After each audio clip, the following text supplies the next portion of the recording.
너는 매우 15명의 아동을 성폭행하고 20년간 독역한 강기중이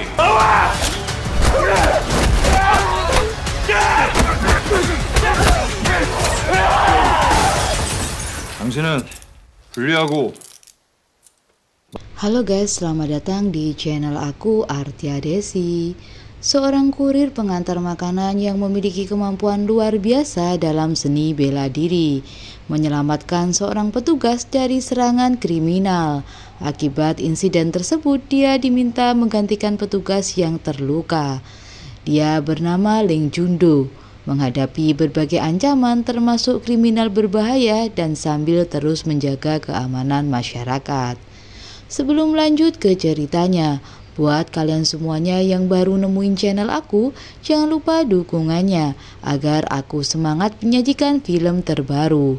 Dan video ini aku buat hanya untuk merangkum alur film tersebut. Aku tetap menyarankan kalian semua untuk menonton pada saluran resminya. Film ini berjudul Officer Black Belt. Di awal film kita diperlihatkan suasana pagi hari di sebuah kamar, di mana seorang pemuda terbangun dari tidurnya.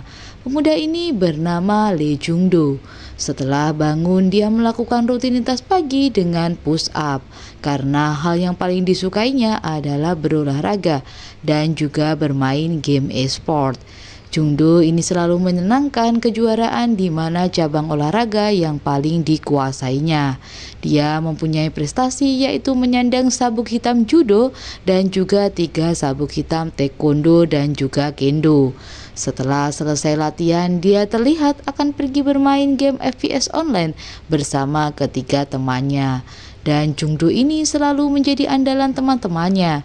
Ketika bermain, ketiga temannya sudah kalah, namun mereka berhasil memenangkannya karena adanya Jung-do.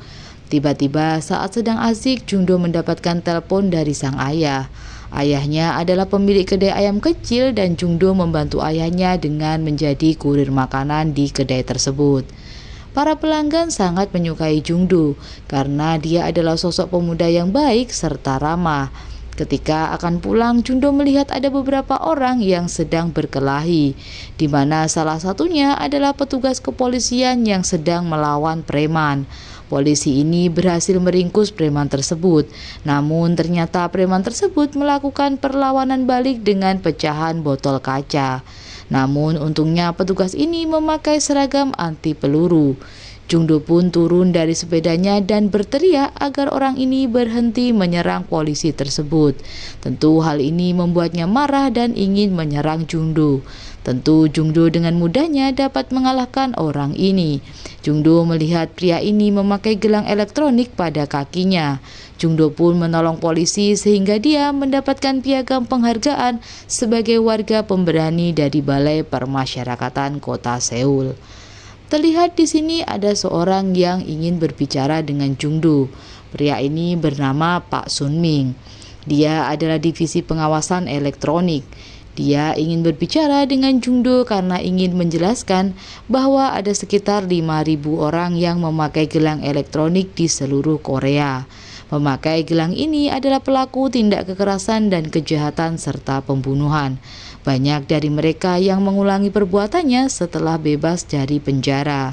Tugas para pengawas di divisi ini adalah mengawasi orang-orang 24 jam sehari melalui gelang pelacak pada kakinya. Polisi yang Jung-do tolong semalam adalah petugas bela diri, di mana mereka akan merespon cepat ke lokasi untuk melindungi warga dengan merespon cepat menuju lokasi. Tapi semua ini ada kendalanya, karena tidak semua petugas ahli dalam bela diri termasuk Pak Sumin. Setiap kali ada panggilan, Pak Sumin biasanya didampingi petugas bela diri untuk ke lokasi. Pak Sumin bertanya tentang pekerjaan Jung-do dan juga menjelaskan pekerjaan serta kegiatan kesehariannya. Polisi yang ditolong Jung-do mengatakan bahwa Jung-do ahli dalam bela diri. Tentu Jung-do mengakui bahwa dia memiliki sabuk hitam di 3 cabang olahraga, yaitu judo, kendo, serta taekwondo. Pak Sun Min ingin meminta tolong. Dia menjelaskan dalam divisi mereka terdapat 3 petugas yang ahli dalam bela diri, di mana mereka ini bekerja dalam 3 shift. Tapi karena salah satunya adalah yang Jundo tolong dan sedang cedera, maka mereka semuanya akan bekerja penuh tanpa istirahat dalam 5 minggu ke depan. Pak Sung-min menginginkan Jung-do untuk bekerja sementara pada divisinya hingga 5 minggu ke depan sehingga petugas itu sembuh. Jung-do tidak yakin bahwa dia bisa melakukan pekerjaan tersebut karena selama ini dia hanya melakukan pekerjaan yang dia senangi. Pak Sung-min mencoba membujuknya agar Jung-do dapat memikirkannya terlebih dahulu. Karena pekerjaan ini sangatlah membanggakan dan penuh tantangan di mana Jung-do dapat merasakan banyak hal. Jung-do pun mencoba meminta pendapat kepada ketiga temannya, di mana temannya ini adalah seorang penulis, seorang pilot drone dan mereka semua mendukung Jung-do.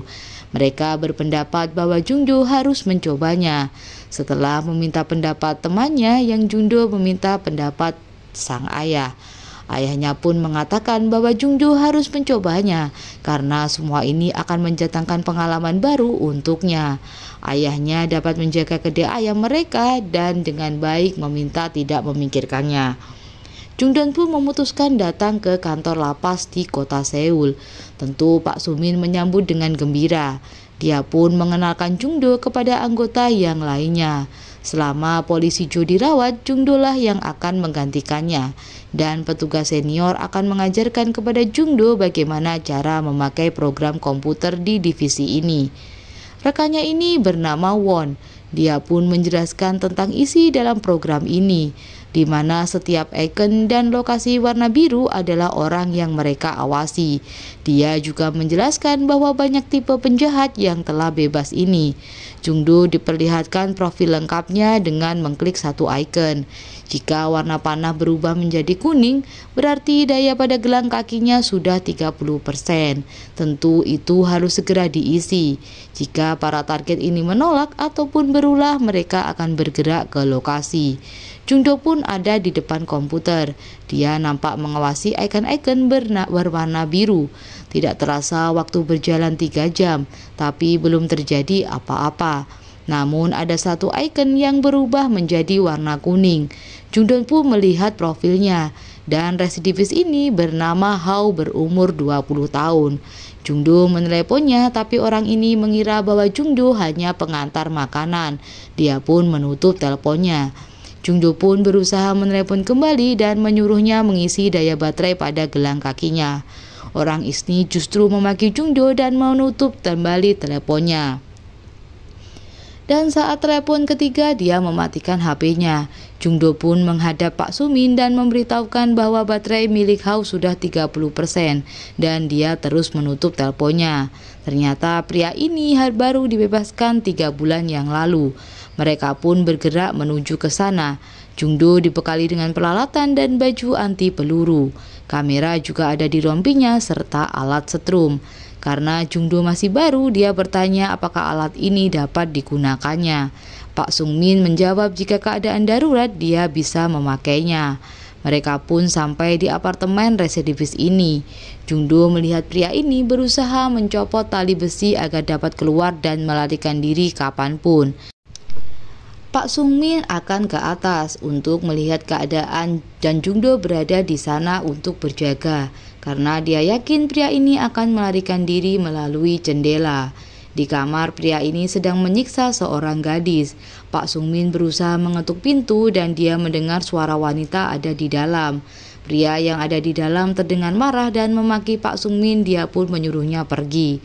Karena takut, Pak Sung-min terus mengetuk pintu dengan keras. Tiba-tiba gadis itu membuka pintu.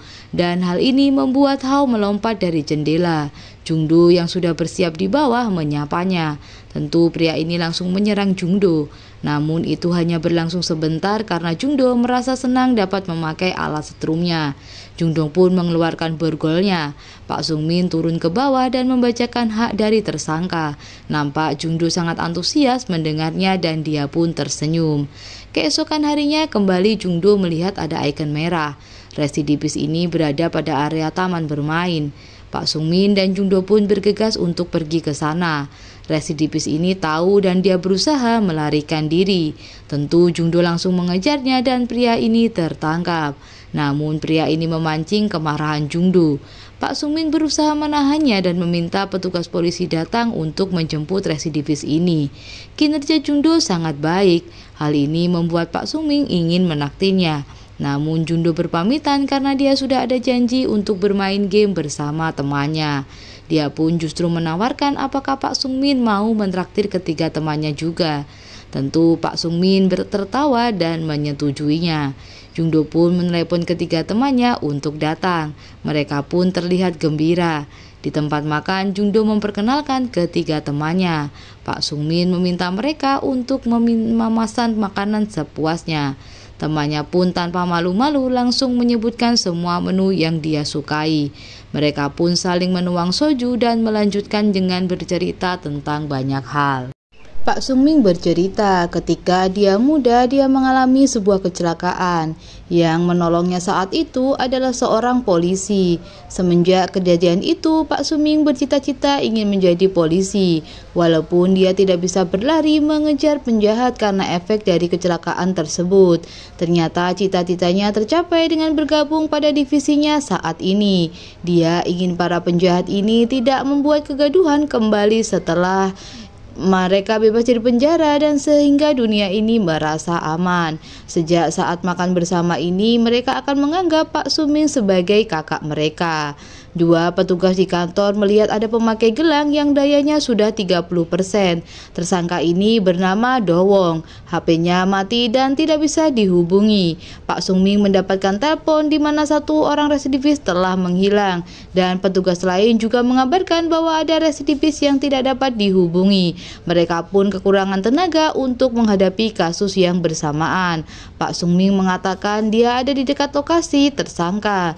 Residivis ini adalah pelaku pembunuhan dan baru bebas dari penjara. Mungkin dia masih mempunyai dendam dengan orang di dekat lokasi. Teman Jungdo pun memberikan mobilnya agar mereka lebih cepat sampai di lokasi. Setelah sampai, Pak Sungmin meminta teman-teman Jungdo berada di dalam mobil saja karena lokasi tentu sangat berbahaya. Jungdo dan Pak Sungmin pun turun dari mobil dan melihat gelang kaki yang sudah terputus. Karena area ini cukup luas, Jungdo pun memerintahkan salah satu temannya yang merupakan pilot drone untuk membantu mencari dengan drone-nya. Usahanya membuahkan hasil di mana lokasi orang ini terekam. Jungdo pun akan melakukan pengejaran dan akan berkomunikasi dengan Pak Sungmin melalui earphone. Jungdo pun melakukan tugasnya dengan dipandu oleh Pak Sungmin. Dia nampak menelusuri lorong-lorong dan melompati atap rumah. Jungdo sedikit kewalahan dalam menangkap residivis ini, namun akhirnya Jungdo dapat menemukannya. Nampak tersangka sedang marah-marah di depan sebuah pagar. Dia pun memaki-maki seseorang. Jungdo memperkenalkan diri pada pemilik rumah. Ini membuat residivis ini marah dan menyerang Jungdo menggunakan pisau. Jungdo pun terpaksa membantingnya hingga dia pun terkapar. Jungdo memberitahu kepada Pak Sungmin untuk menuju ke lokasinya. Tiba-tiba residivis ini kembali bangun. Dia pun meletakkan pisau di dirinya sendiri dan mengancam akan menusukkan pisau ke perutnya.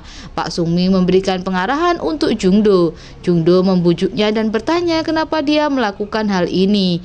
Dan dia mengaku bahwa sebenarnya dia ingin hidup normal kembali. Tapi teman-temannya terus mengejeknya. Temannya mengejek karena gelang kaki yang dipakainya. Jungdo menjelaskan dia tidak boleh menyerah begitu saja karena dia sudah menjalani hukuman selama 20 tahun dan jangan menyia-nyiakan dengan hal seperti ini. Residivis ini pun akhirnya luluh. Dia menurunkan pisaunya dan juga menangis. Setelah tugasnya usai, Jungdo pulang ke rumahnya. Nampak sang ayah telah menunggunya. Jungdo menceritakan bahwa atasannya sangat baik kepadanya. Ayahnya pun tersenyum senang. Saat itu TV sedang menyiarkan akan ada tahanan yang bebas bernama Janggi. Orang ini pelaku kejahatan SS dan korbannya sebanyak 15 orang. Tentu hal ini sangat membahayakan, walaupun sudah menjalani hukuman dia bisa melakukannya lagi. Kepala lapas pun mengadakan rapat karena hal ini tentu memerlukan kerja tim yang berat pada divisi pengawasan. Karena mereka ini selalu kekurangan orang, ditambah lagi ada residivis baru yang mempunyai potensi bahaya. Ini juga disebabkan anggaran mereka yang sangat kurang. Kepala akan berusaha mencari tambahan dana pada Kementerian Pusat. Sore itu Jungjo datang ke salon langganannya. Dia melihat ada orang mencurigakan yang keluar dari salon tersebut. Dia terlihat memakai gelang kaki. Dia menyapa pemilik salon dan mengatakan ingin memotong rambutnya dan diwarnai hitam kembali. Setelah selesai, Jungdo bertemu pria ini kembali yang sedang makan di sebuah kedai. Saat ingin membayar, dia memegang tangan pelayan terlalu lama. Ini tentu membuat Jungdo menjadi curiga. Dia pun kembali ke kantornya. Nampak semua rekannya memuji penampilan barunya. Jungdo pun bergegas melihat profil orang yang dia temui tadi. Ternyata orang ini adalah pelaku kejahatan SS yang baru bebas. Nampak orang itu bergerak dan Jungdo menceritakan apa yang dia lihat tentang pelaku. Pak Sungmi mencoba meneleponnya, justru jawabannya mengejutkan. Dia ingin malam ini bermain sesukanya. Tentu mereka pun bergerak menuju lokasi restoran dan bertanya pada pelayan wanita yang ditemui Jungdo tadi. Gadis itu berkata bahwa orang itu mengundangnya ke rumah karena dia sedang berulang tahun. Tentu gadis ini menolaknya. Mereka pun memutuskan untuk bergerak terpisah. Mereka mencarinya ke salon dan karyawati yang sedang sendirian di toko. Tiba-tiba Jungdo teringat oleh bibi salon langganannya. Dia segera berlari kencang. Seperti dugaannya, residivis ini memasuki salon itu dan mengunci pintunya. Ketika bibi bertanya, dia malah tersenyum jahat serta menyerang bibi. Tentu bibi berusaha mempertahankan diri. Jungdo pun sampai di salon tersebut, namun salon itu dalam keadaan terkunci. Jungdo pun menggunakan bagian belakang senter untuk memecahkan kaca. Jungdo lalu masuk dan mengejar pria tersebut hingga membuatnya pingsan. Jungdo kemudian memasang borgol dan Jungdo mendatangi bibi mencoba untuk menenangkannya. Tentu bibi sangat berterima kasih kepada Jungdo. Keesokan harinya sang ayah membuatkan Jungdo sarapan. Bibi Yan datang ke kedai mereka dan mengucapkan terima kasih. Ayahnya sangat bangga dan memuji Jungdo. Terlihat manajer pengawas berkumpul. Ternyata kantor pusat akan menambahkan 2 pengawas lagi. Tentu ini untuk mengawasi residivis yang baru bebas, yaitu Janggi. Kabar baiknya kementerian menyetujui anggaran untuk merekrut 2 orang petugas baru. Mereka akan bekerja keras dan malah mengawasi Janggi. Rapat pun selesai dan Jungdo sudah ada di luar. Dia ingin berbicara kepada Pak Sungmin. Jungdo berkata kalau diizinkan dia ingin terus bekerja pada divisi ini. Tentu Pak Sungmin sangat senang mendengarnya. Pak Sungmin mengatakan bahwa 10 hari lagi akan ada narapidana yang bebas. Jungdo akan bertugas sebagai pengawas orang ini. Jungdo dengan senang hati bersedia untuk masuk ke dalam tim Pak Sungmin. Dia pun diberikan sebuah jaket baru sebagai tanda bahwa dia resmi menjadi karyawan kontrak pada divisi mereka. Tibalah hari di mana Janggi dibebaskan. Dia akan memakai gelang elektronik selama 10 tahun. Tim segera bersiap untuk memasangkan gelang kepadanya. Pak Sungmin dan Jungdo masuk ke dalam. Disinilah kita melihat sosok Janggi. Mereka memasangkan gelang dan membacakan aturan selama dia memakainya. Jungdo memperhatikan Janggi. Terlihat Janggi ini adalah orang yang kasar. Pak Sungmin memberikan ponsel pribadi dan memasangkan gelang selesai. Petugas kepolisian pun mengantarkan Janggi menuju ke rumahnya. Namun di sana sudah banyak warga yang berkumpul dan memprotes akan dibebaskannya Janggi. Warga melemparinya dengan telur. Bahkan ada yang naik ke atas mobil tersebut. Tentu masyarakat ini merasa resah harus berdampingan hidup dengan seorang residivis. Janggi pun dibawa masuk ke dalam rumah dengan pengawalan yang ketat. Terlihat malam harinya petugas Pratori lebih intens untuk berjaga di area ini. Ada seseorang yang mendatangi rumah Janggi. Orang ini ternyata seorang gangster kenalannya di dalam penjara. Dia datang untuk memberikan hadiah berupa jaket. Janggi pun mengajaknya merokok di atas balkon. Orang ini memberitahukan agar Janggi tidak cemas karena gelang pada kakinya tidak akan berpindah jika dia ada di gedung yang sama. Ternyata di balik kedatangannya dia akan memberikan pekerjaan kepada Janggi dan Janggi pun setuju. Jungdo terus mengawasi Janggi di depan komputer. Tiba-tiba ikon menunjukkan pergerakan. Jungdo meminta izin untuk mengikuti Janggi. Pak Sungmin menyetujuinya dengan tetap berkomunikasi melalui earphone. Jungdo mengikuti Janggi menggunakan taksi. Janggi terlihat masuk ke dalam pusat perbelanjaan. Karena terlalu ramai, Jungdo kehilangan jejaknya. Pak Sungmin memerintahkan Jungdo untuk pergi ke bawah. Ternyata Janggi menemui seseorang yang berada dalam mobil. Orang dalam mobil ini bernama Minwo, seorang broker yang memproduksi video SKS. Dia menjualnya di situs gelap. Dia menginginkan Janggi untuk memproduksi video dengan durasi 10 menit. Dari situ Janggi akan mendapatkan uang sebesar 10 juta won. Seseorang akan membantunya dalam mencari artis wanita dan juga membantu merekamnya. Janggi pun langsung menyetujuinya. Jungdo terlihat di parkiran tersebut, namun tidak menemukan apa-apa. Dia curiga dengan salah satu mobil yang berkaca gelap. Jungdo pun mengingat plat mobil tersebut untuk berjaga-jaga, lalu dia pergi. Bos Minwo mengatakan pada anak buahnya untuk mengurus Jungdo. Jungdo menemui Pak Sungmin untuk melaporkannya. Pak Sungmin pun menelepon Janggi dan dia menjawab bahwa dia belum terbiasa dalam memakai HP. Dia sedang berjalan-jalan keluar rumah dan makan kimbap di pertokoan. Jungdo mengecek kebenarannya dan ternyata Janggi memang sedang memakan kimbap. Mereka pun kembali ke kantor karena mereka tidak mungkin dapat mengawasi Janggi setiap saat. Tiba-tiba Pak Jo yang ditolong Jungdo datang. Dia mengucapkan terima kasih dan memberikan Jungdo hadiah berupa sarung tangan taktis. Siapa tahu suatu saat Jungdo akan memerlukannya. Hari itu masih pagi, di mana ada seorang gadis kecil yang akan berangkat ke sekolah. Dia melihat ada seekor anak anjing yang terikat pada tiang.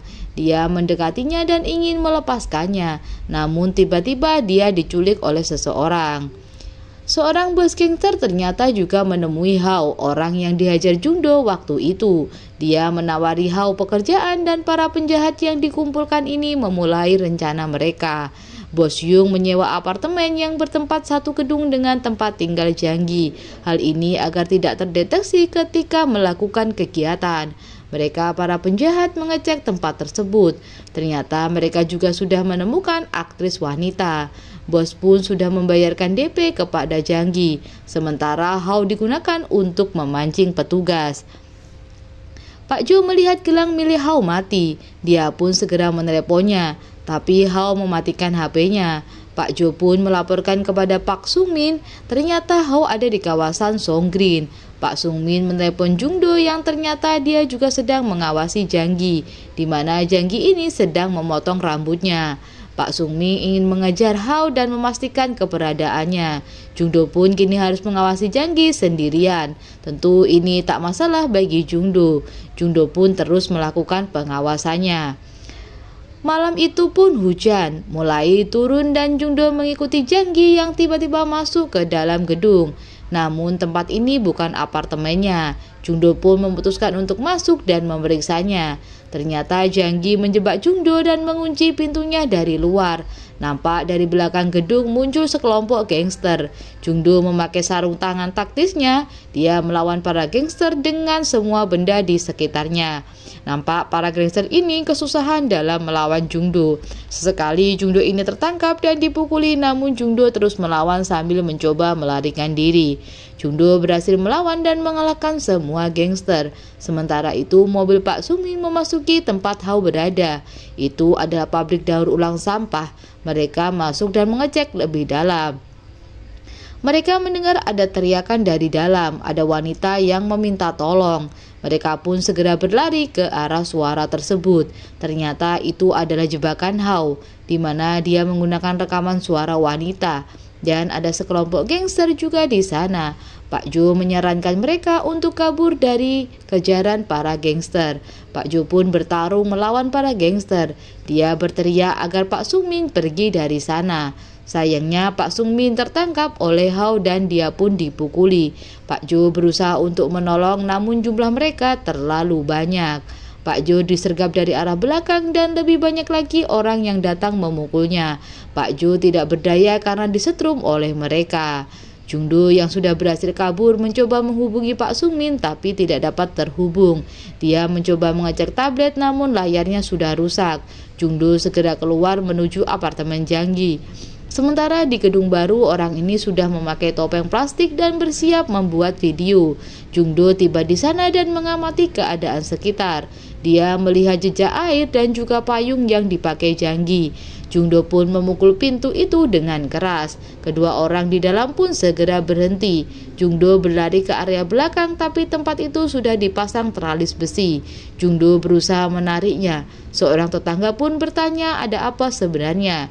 Jungdo meminta orang itu untuk memanggil polisi hingga Jungdo bisa menarik teralis besi tersebut. Dia menendang kaca untuk masuk ke dalam. Ketika dia masuk, dia diserang oleh Janggi. Walaupun kelelahan, Jungdo tetap berusaha melawannya. Jungdo pun ditusuk oleh Bos Yung. Jungdo pun dihajar oleh dua orang ini. Jungdo belum menyerah. Dia berusaha hingga berhasil membuat lawannya pingsan. Gadis kecil ini menangis melihat ada orang yang ingin menolongnya. Namun tiba-tiba Janggi bangkit dan mendorong Jungdo. Polisi pun datang dan terdengar sirine. Mereka pun berencana untuk pergi. Janggi terlihat marah dan Hyun pun memilih melarikan diri sendirian dari sana. Karena Janggi membabi buta menyerang Jungdo hingga tidak sadar bahwa polisi sudah datang. Polisi pun melumpuhkan Janggi dengan pistol listriknya. Namun Janggi masih dapat berdiri dan menyerang petugas. Janggi pun berhasil lolos. Karena gadis kecil ini ketakutan, petugas segera mengambil ambulan. Petugas pun bertanya siapakah Jungdo dan Jungdo menjelaskan bahwa dia petugas dari divisi pengawasan. Jungdo pun dibawa ke rumah sakit karena terluka parah. Ayahnya datang dengan panik. Bu manajer juga meminta maaf atas kejadian yang menimpa Jungdo. Ayahnya pun masuk ke dalam ruangan. Dia marah karena keadaan Jungdo. Jungdo pun sadar dan meminta ayahnya untuk tidak marah-marah. Jungdo bertanya apakah Janggi berhasil ditangkap. Namun sayangnya Janggi berhasil kabur dan memutuskan gelang kakinya. Sekarang Janggi dalam daftar pencarian sedangkan gadis kecil yang diculik itu selamat. Jungdo menanyakan kabar Pak Sungmin dan Pak Sungmin pun sedang menjalani operasi. Namun kabar duka disampaikan oleh Bu manajer di mana Pak Jo tidak berhasil selamat, dia meninggal di TKP. Tentu Jungdo sangat sedih mendengar hal ini. Dia tidak dapat menahan air matanya. Para petinggi datang untuk memberikan penghormatan terhadap Jungdo. Jungdo kembali menerima penghargaan sebagai warga pemberani. Setelah acara selesai, ada seorang wanita yang mengaku bahwa dia adalah bibi dari gadis kecil. Dia sangat berterima kasih kepada Jungdo. Dia memberikan hadiah dan juga surat dari Minju. Gadis ini sangat berterima kasih karena Jungdo dia bisa bertemu lagi dengan ayah ibunya. Minju mengalami trauma, namun karena Jungdo dia kembali bersemangat. Jungdo pun menjenguk Pak Sungmin di rumah sakit ketika temannya sudah berada di sana. Untunglah keadaan Pak Sungmin semakin membaik. Jungdo menyampaikan kekhawatirannya karena Janggi belum tertangkap. Pak Sungmin memintanya untuk bersabar dan menyerahkan kepada pihak polisi. Orang ini memang sangat licin dan juga licik. Keempat sahabat ini berkumpul, mereka merencanakan sesuatu walaupun hanya sebagai warga sipil mereka dapat membantu. Jungdo berkata saat mengejar Janggi dia melihat ada mobil dengan kaca hitam semua dan Jungdo menghafal plat mobilnya. Kakak Yohan adalah ahli IT. Dia memintanya untuk mencari tahu tentang mobil itu. Jungdo meminta temannya menyiapkan semua peralatan untuknya. Yohan segera meminta tolong pada kakaknya. Dengan gampang sang kakak mendapatkan siapa pemilik mobil ini dan juga alamatnya. Kakaknya memberikan USB kepada sang adik untuk dipasangkan ke komputer milik penjahat tersebut. Dia akan mengendalikan dari jarak jauh sementara yang lain membeli alat taktis dan rompi pelindung untuk Jungdo. Mereka berempat sampai di sebuah komplek apartemen. Dan apartemen ini hanya dapat dibuka dari dalam. Ketika seorang penghuni keluar, mereka buru-buru masuk ke dalam. Mereka sampai di sebuah kamar. Johan membuka kotak peralatan yang disiapkan. Dia mempelajari cara ini dari YouTube. Sayangnya itu gagal dan membuat alarm pun berbunyi. Orang ini pun keluar dan mengecek. Saat itu dia melihat wajah Jungdo dan ingin kabur ke dalam namun tidak berhasil. Dia berhasil diikat dan dipukulin. Yohan pun segera memasang USB pemberian kakaknya ke komputer orang ini. Jungdo segera bekerja mengecek komputer itu. Saat diperiksa isinya sungguh mengejutkan, tentu tentang hal berupa kejahatan SKS. Ini membuat Yohan tidak tahan dan melaporkannya kepada Jungdo. Jungdo sangat emosi. Dia pun menendang dan meminta pistol setrum. Orang ini adalah broker yang meminta Janggi untuk merekam. Jungdo bertanya di manakah Janggi. Orang ini justru memprovokasi Jungdo, membuat Jungdo marah, tapi dia tahan karena teman-temannya. Alat setrum itu masih mengenai matanya. Temannya mempunyai ide, dia membuat orang ini melihat matanya sendiri dan berkata jika dia tidak segera dibawa ke rumah sakit matanya akan buta. Karena ancaman ini dia pun ketakutan. Dia berkata ada kartu yang terhubung ke rekening gelapnya. Janggi memakai rekening tersebut dan menautkan pada ponselnya. Ada notifikasi setiap kali berubah posisinya. Dia pun berteriak untuk segera dipanggilkan ambulan. Jungdo pun menelepon polisi dan berkata ada pelaku pembuatan video SKS. Mereka pun kembali ke rumah Jungdo dan berdiskusi dari SMS HP tersangka. Mereka menandai area yang dikunjungi Janggi. Kemungkinan ada penginapan di sekitar sini. Dan malam itu mereka akan bergerak untuk mencari melalui drone. Mereka dalam perjalanan menuju lokasi dan akhirnya mereka sampai di area itu. Mereka mengeluarkan peralatan. Jungdo juga memasang sarung tangan taktis. Temannya mulai menaikkan drone-nya dan yang lainnya menyiapkan panggilan grup aktif. Jika ada masalah mereka harus saling memberitahu. Mereka pun berpencar Yohan akan mengawasi melalui drone-nya. Mereka mencari informasi di setiap penginapan sambil menunjukkan foto Janggi. Akhirnya Yun menemukan salah satu penginapan yang mencurigakan. Dia memberitahu teman-temannya ada banyak sepatu dan juga piring di luar. Dia meminta Jungdo dan Gang segera ke lokasi tersebut. Jungdo segera masuk dan mendengar para gangster ini bicara di dalam. Jungdo memberitahu temannya untuk menunggu di mobil. Biarkan drone Yohan yang akan mengamati dari atas. Jungdo masuk dan berteriak agar pemilik penginapan jangan keluar. Para gangster pun keluar, mereka geram melihat kedatangan Jungdo. Mereka pun saling melawan. Jungdo menggunakan alat seadanya untuk menghajar mereka. Ada salah satu yang akan menusuk Jungdo tapi tidak mempan. Mereka pun berlarian kabur termasuk Janggi. Yohan pun mengawasi arah Janggi dari drone-nya. Jungdo pun mengejarnya, namun siapa sangka Janggi menunggu Jungdo dan ingin menyelesaikannya. Mereka pun terlibat perkelahian hingga mereka saling kelelahan. Jungdo pun terkena pukulan. Yohan yang melihatnya mengarahkan drone-nya ke mata Janggi hingga terluka parah. Jungdo pun mempunyai kesempatan untuk memukuli Janggi. Jungdo menendang perut Janggi hingga dia pingsan. Akhirnya Janggi pun dapat ditangkap dan Jungdo ketiga temannya mendapatkan penghargaan sebagai warga pemberani. Bahkan kali ini dari Presiden. Pak Sungmin dan ayah Jungdo sangat bangga melihat ahli ini. Presiden memuji Jungdo dan gadis kecil ibu pun datang untuk memberikan bunga kepada Jungdo. Jungdo pun diangkat sebagai pegawai resmi pada divisi pengawasan dan film pun berakhir.